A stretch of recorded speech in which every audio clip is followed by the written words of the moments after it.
excuse me, children, I'm not crying, I got a tickle in my throat. I'm not moved. I actually, knowing I was going to interview you, I only found out 2 days ago, and last night I stayed up till about 3:30 in the morning reading Gemma. Oh, you read Gemma? Yeah. So, wow, you brave man. Yeah, so I'm sort of white-knuckling it today. But oh, imagine, I was white-knuckling when I was writing it. Yeah, it is. Yeah.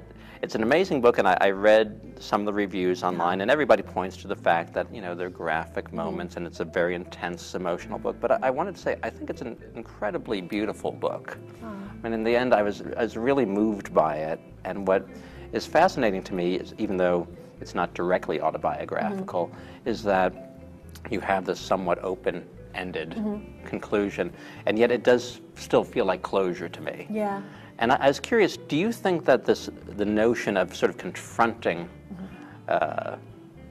your perpetrators is really the act of closure? I don't think it out consciously when I write. I don't think things out consciously. So what had happened was, it was in a way confronting, but what it was the writing exercise was right from the voice of the other. Right. And all the people, various adults that had sexually abused me or my family members throughout my childhood started flashing in front of me, and I couldn't get into that head. And in a way it was confronting them. In a way it was, in the writing of it for me, it was saying, like, I remember once I got a letter from my stepfather after I was famous, and he said, "Oh, I'm so proud of you, and I remember how much you loved me, and you running towards me in the sunset, and you were saying, 'Daddy, I love you,'" and I'm like, what has he been smoking? Like, what has he been smoking? And I was very upset, and so that's when, you know, part of me, when I was writing Singing Songs, I was like, no, I want you to read this.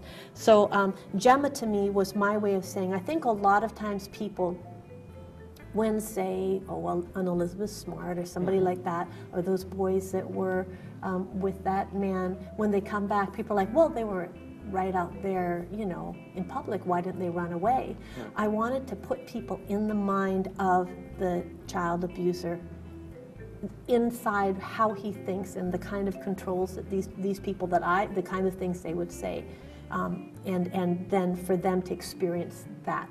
But I don't think I answered your question. I'm trying.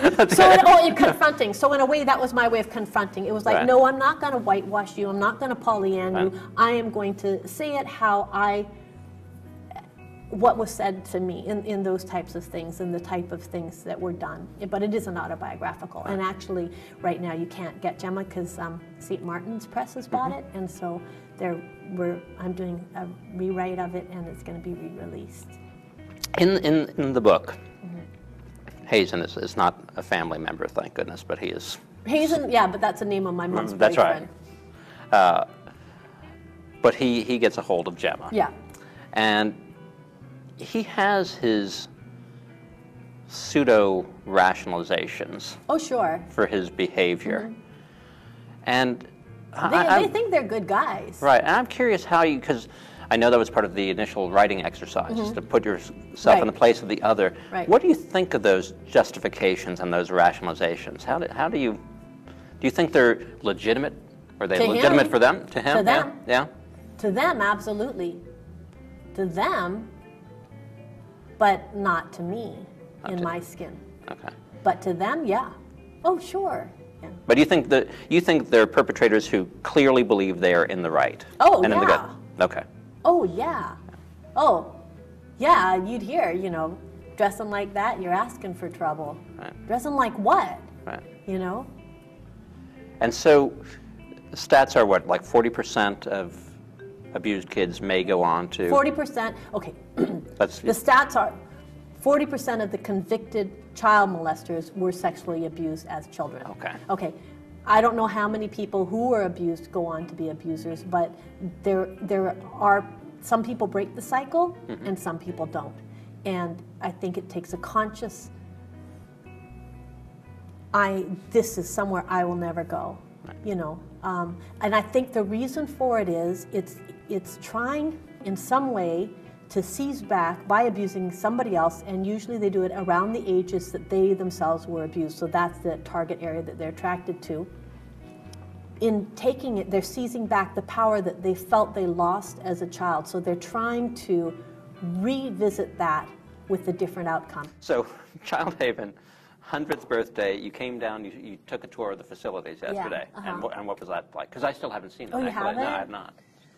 It's an amazing building, and they have all these things. Like they have this thing where the therapist can be in this room with, with the mirror, and the kid can be interacting with the mom, and first they do things where it's going to be successful, and then as they, they get the trust going with the parent and with the therapist, and the children are working with people, and then as the trust is there, then they set up a situation which they know is not going to be successful, an activity that, and then when it starts to go and escalate, then they have a thing in the ear, and she'll talk her through it. Okay, that was really difficult. Now let's take a breath. Okay, now what's the best way? And then talk them through so they get past that trigger points and relearn a new way to deal with it. Do you think your mom and your stepfather would have endured a process like that? No, but if they had to, maybe they would have. Right. I mean, my stepdad, I found out after I was grown that he had been incarcerated for sex crimes against minors before he married my mom, and she knew that, but she believed in therapy. So obviously the therapy that they did at that sex crimes unit in California didn't work. But maybe it would have. Maybe if they had a community, you see, because you can kind of feel it's like a simmering pot. If they had something like that, then maybe when things started to rise, if they were able to recognize it, they would have said, okay, to the child crisis nursery, we're going to take a couple of days, sort this out, calm down, and take a breath, regroup. They can for up to 3 days, have the children, in a safe place. I'm really grateful that there is something like this out there for families who can reach out. And I think not everybody is like, my family. I think there are families that find themselves starting to react and behave in that way, and it scares them, and they want help and they don't know where to go. I remember I was with my kids at Disneyland, and there was this woman, and she had her kids, and she's like, and she's yelling, and the kids are playing, and this one girl, and she pulled her this way and pulled her that way, and then once she just and she grabbed her little girl by her little ponytail and yanked her in the air and slammed her down there. And nobody said anything, and I said, stop. And she looked surprised, and I said, that's child abuse. Stop. You cannot do that. And she looked at me, and then she started to cry, and she said, but they're a handful. I said, I know they're a handful. I'm a single mother of 3 myself. I know it's hard, but you can't, just because it was, I don't know why, but I was like, just because it was done to us. And she goes, yeah, that's the way I was, and I didn't want it. I said, look, when your parents did that to you, did it make you love them? Did it make you behave better? Or did it just make you mad? Did it make you respect them? No. You have to find another way. And she started to cry, and I sound like a really mean person, don't I? But then she said, thank you. And I said, I come from that too, and you just have to find another way. It is possible. And then they got on their little thing to go around, Snow White's Magic Adventure. And I was shaking the whole way.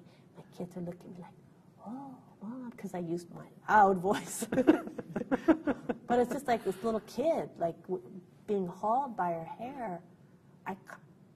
But I felt compassion for the woman as well. And see, if she had something like Child Haven, after that moment, she would have gone. And if I had the number of something like Child Haven for that area, I could have given it to her, and she would have called for help. Because once she realized, oh my God, I'm my parents, she started crying, and I know she wanted to change. I know she wanted to break the cycle. I know she did.